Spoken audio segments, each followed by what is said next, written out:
project is about integration.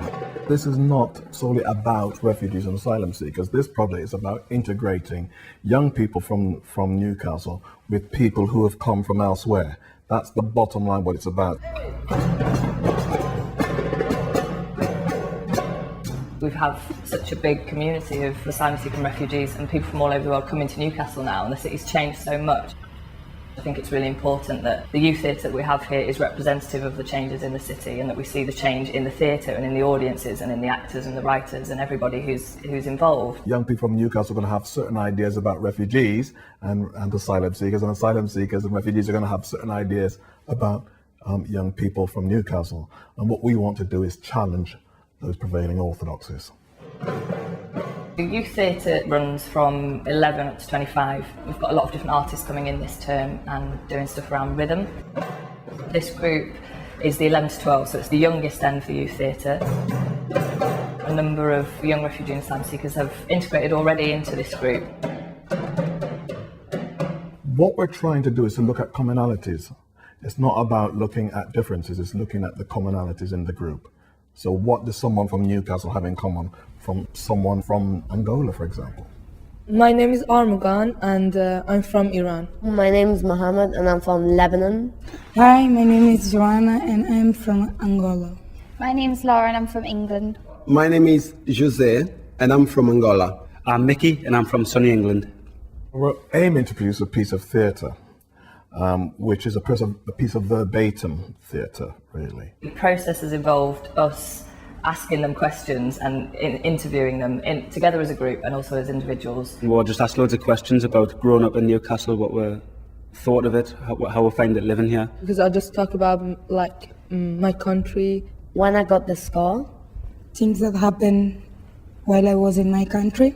Those are the things that is different from here. What do I like about Newcastle? They get taken back and someone listens to them and types them up so that they can be written and looked back on for when they're turned into a big script. There's so much material. We could make a play that was, it went on for hours and hours. And now we've got to go through a process of editing. Two writers, Jez Casey and Tom Chaplin, have been working together to try and find differences that are interesting, find common themes, and draw together a script which is entirely the young people's own words. This is Mohammed's story. Mohammed was born in Lebanon, but he lived in Sierra Leone before he came to Newcastle. And this is a story about what life was like in Sierra Leone. I think Sierra Leone is kind of dangerous. Not a bit dangerous, very dangerous. Especially in 2005 and year 4 and stuff yet. I've looked through some of the material and it's just incredible the sort of things that the young people are talking about.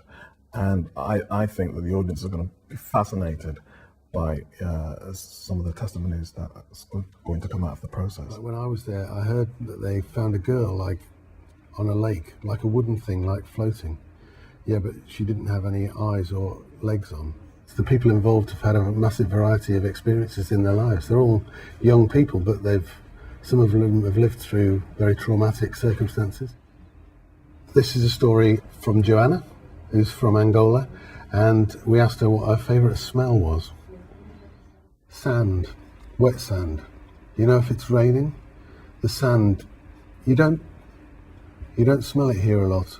When you do, the first thing that comes in, it's my country.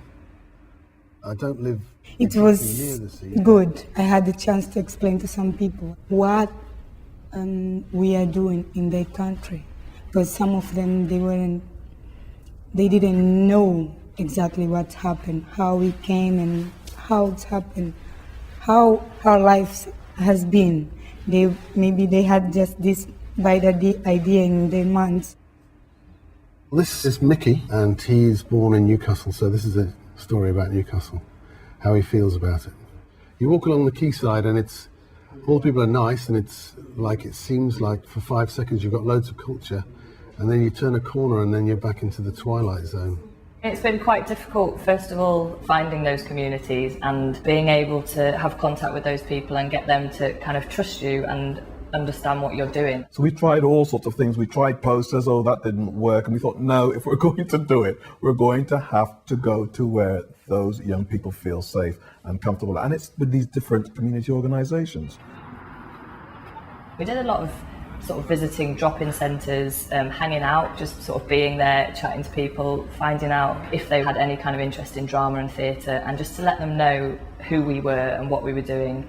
And through that relationship, we're able to create quite a long-term relationship where they'll say, oh, we've got this young person here who's interested in theatre, do you want to meet them? And of course we always say yes. I wanted my English to get better, and I felt like I was stuck up with, people from my country, and that was not helping. So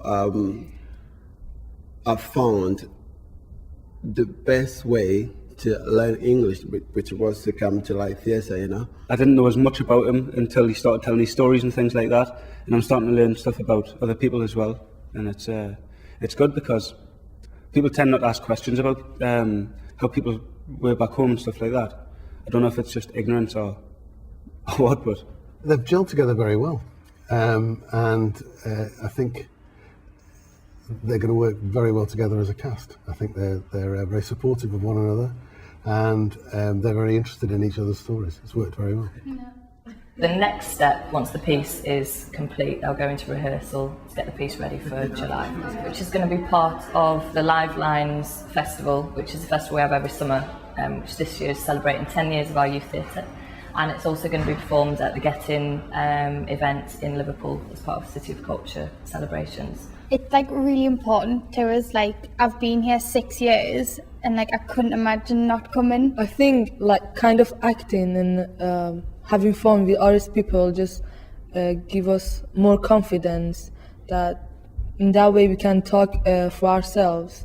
And it's really hard to talk in front of people, and you have to do that in the theaters, and you have to gain confidence. So it's really helpful. It really helped me doing my presentation in college. Now I see that, there are more opportunities, things to do, places to go, We're having a mix of audience that we've never seen before, and it was fantastic. And even the young people that we work with were saying, I've never seen an audience before. So if there's a legacy there, I mean, that has to be it for us. And what we want to see is more and more of that. It's bringing that diversity into the theatre, because people are coming to see their own, their families perform. From home to Newcastle!